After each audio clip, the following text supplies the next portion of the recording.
முருகன் கிட்ட ரோகிணிய பத்தி விசாரிக்க போற முத்துவுக்கு வித்யா மூலயமா மொத்த உண்மையும் வெளியே வந்தா நல்லா இருக்கும்னு நீங்க நினைச்சீங்கன்னா இந்த வீடியோக்கு ஒரு லைக் பண்ணுங்க. வாங்க வீடியோக்குள்ள போலாம். மறுநாள் இங்க முத்து மீனா கிட்ட, மீனா கிளம்பு. எங்கங்க? அதான் சொல்லியிருந்தோம்ல, இந்த கிறிஷோட பாட்டியோட விஷயம் ஏதோ ஒரு மர்மம் அடங்கியிருக்குன்னு அதை நாம கண்டுபிடிக்க வேண்டாவா? அதனால கண்டிப்பா இப்போ நான் முருகன் வீட்டுக்கு போகணும். போய் அவன்கிட்ட என்ன ஏதுன்னு விசாரிக்கணும். வித்யா கிட்டையும் விசாரிக்கணும். வா போலாம் அப்படின்னு சொல்லிட்டு மீனாவை அழைச்சிக்கிட்டு முத்து கிளம்ப, ஒளிஞ்சு மறைஞ்சிருந்து பார்த்துக்கிட்டு இருந்த ரோகிணியும், ஐயோ கடவுளே, அப்பவே சொன்னேன் அம்மாவை தேவையில்லாம வித்யாவோட கல்யாணத்துக்குலாம் வராதுன்னு. இப்போ வந்துட்டு ஏன் தலை தான் உருண்டுகிட்டு இருக்கு. கண்டிப்பா இப்போ வித்யா ஏதாவது போட்டு கொடுத்துட்டானா அதுக்கப்புறம் என்ன பண்றதுன்னே தெரியலையே. இப்பவே நம்ம வித்யா கிட்ட பேசிட வேண்டியதுதான் அப்படின்னு சொல்லிட்டு வித்யாவுக்கு இங்க ரோகிணி ஃபோன் பண்றாங்க. சொல்லுடி ரோகிணி, இப்போ எதுக்காக ஃபோன் பண்ணியிருக்க அப்படின்னு சொல்லிட்டு வித்யா கேட்க, ஏண்டி உனக்கு நான் ஃபோன் பண்ணக்கூடாதா? ஆமா, எது கேட்டாலும் ஏதாவது கேட்டா கோச்சுக்க. சொல்லு, நீ ஏதாவது ஒரு விஷயமா இருந்தா தானே எனக்கு நீ ஃபோன் பண்ணுவ. அதனால தான் கேட்டேன், இப்போ என்ன விஷயம்னு அப்படின்னு சொல்லிட்டு வித்யா கேட்க, ஏய் எனக்கு ஒரே ஒரு உதவி மட்டும் பண்ணுடி. அதானே பார்த்தேன், நீ உதவின்னு தானே எனக்கு ஃபோன் பண்ணுவே. இல்லைனா நான் இருக்கிறத கூட நீ நினச்சி கூட பார்க்க மாட்டியே. சொல்லு என்ன உதவி அப்படின்னு வித்யா கேட்க, உடனே ரோகிணி இருந்துக்கிட்டு, இல்லடி உன்னோட கல்யாணத்துக்கு என் அம்மா வந்திருந்தாங்கடி. மறைஞ்சிருந்து உன் கல்யாணத்தை பார்த்துருக்காங்க. அந்த இடத்துல என் அம்மா உன் கல்யாணத்தில் இருக்கிறத எவனோ ஒருத்தன் ஃபோட்டோ எடுத்து முத்து ஃபோனுக்கு அனுப்பியிருக்கான். முத்து ஃபோனில் அந்த ஃபோட்டோவை பார்த்துட்டு இவங்க எதுக்காக வித்யாவோட கல்யாணத்துக்கு வந்திருக்கணும்னு சொல்லிட்டு அவங்க ஏதோ ஒரு குழப்பத்தில் இப்போ நேராக உங்கள் வீட்டுக்கு தாண்டி வந்துக்கிட்டு இருக்காங்க. அதனால ஏதாவது சொல்லி சமாளிடி அப்படின்னு சொல்லிட்டு ரோகிணி சொல்ல, இங்கே பாரு ரோகிணி, உனக்கு நான் எத்தனையோ தடவை சொல்லிட்டேன், இந்த மாதிரி பிரச்சனையை மறுபடியும் மறுபடியும் தலையில் போட்டு வச்சுக்காதன்னு. என்னைக்கா இருந்தாலும் ஒரு நாள் உண்மை தெரிய தாண்டி வரும். அதுக்கு முன்னாடி நீயே உண்மையை சொல்லிடு. ஐயோ வித்யா, என்னோட சிச்சுவேஷனை புரிஞ்சுக்க.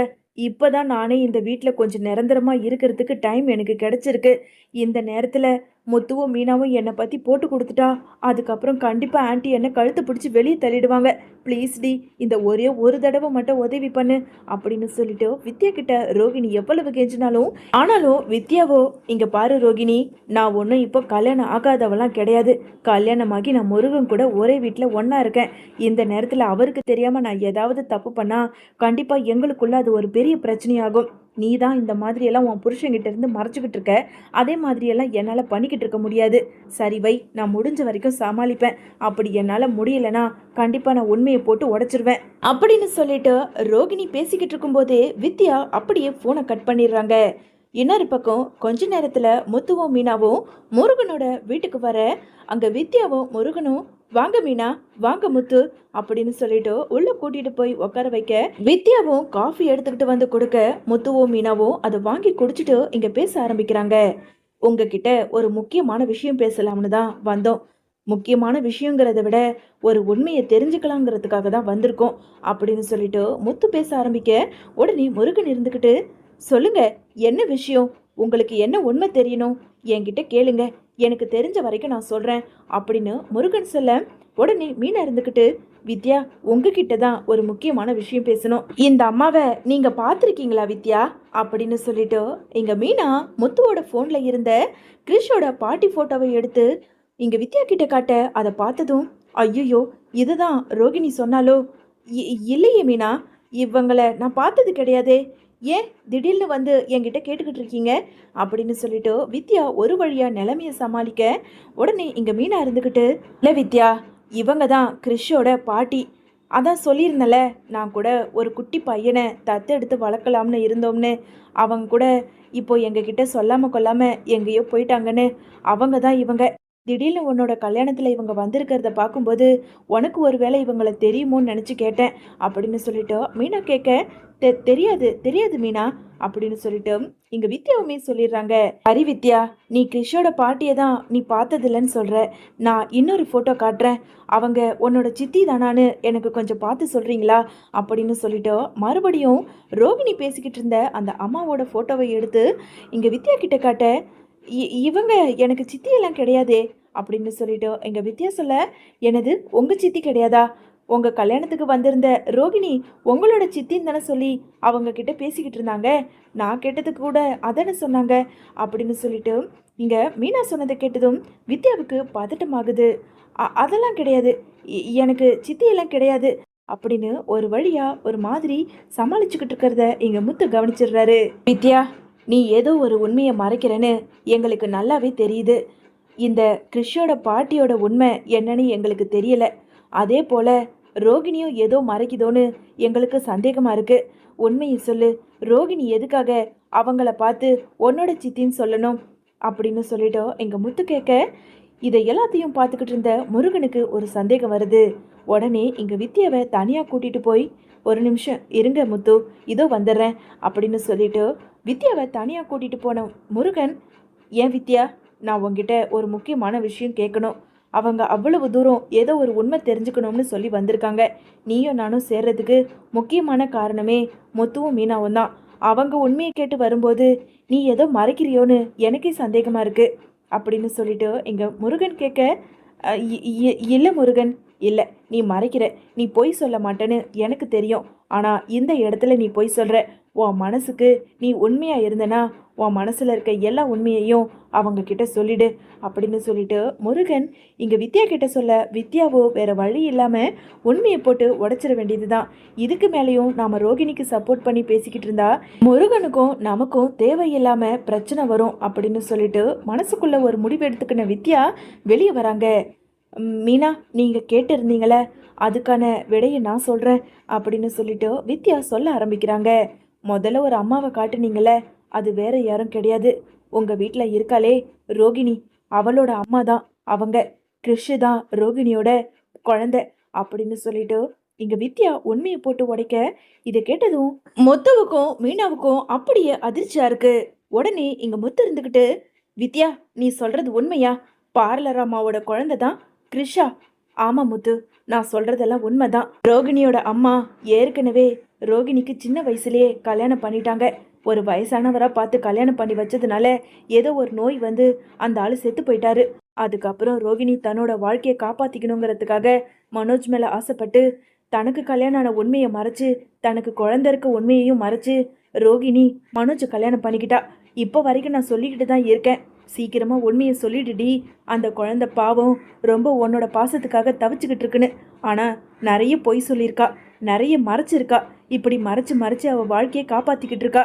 என்னைக்கோ ஒரு நாள் மாட்டிக்க போறேன்னு சொன்னேன், இப்போ என்னாலேயே அவ மாட்டிக்கிட்டா. சொல்ல போனா அவளோட பேரு கூட கல்யாணி அப்படின்னு சொல்லிட்டோ இங்க வித்யா சொன்னது கேட்டதும் இங்க மீனா இருந்துக்கிட்டு, என்னங்க, நான் கூட சொன்னல வித்யாவோட கல்யாணத்துல ஒரு அம்மா ரோகிணியை பார்த்து கல்யாணின்னு சொன்னாங்கன்னு. அப்பவே சந்தேகமா இருந்ததுங்க.